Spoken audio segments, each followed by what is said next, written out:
Welcome to Kenton's videos. Enjoy the video. You begin by confirming the essentials.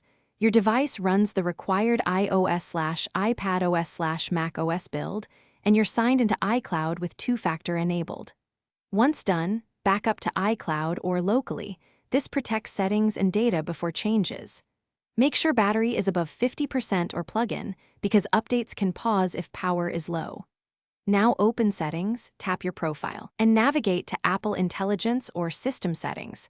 We'll turn on the capability and start downloading the model. You'll now enable Apple Intelligence and grant the permissions that it needs. This includes microphone, camera, and data access for contextual features. Once enabled, pick the model option. Local models reduce latency but use storage, whereas cloud models save space with slight delay. Configure personalization. Allow app integration and context sharing selectively because it affects performance and privacy. Make sure to review suggested settings. Tweak on-device storage allocation and preference toggles until the behavior matches your work. You finish by letting the device complete downloads and index your data. This can take time, so avoid heavy multitasking during indexing. Once indexing finishes, test features. Ask Siri a context-aware question or try Smart Compose in Mail to confirm responsiveness.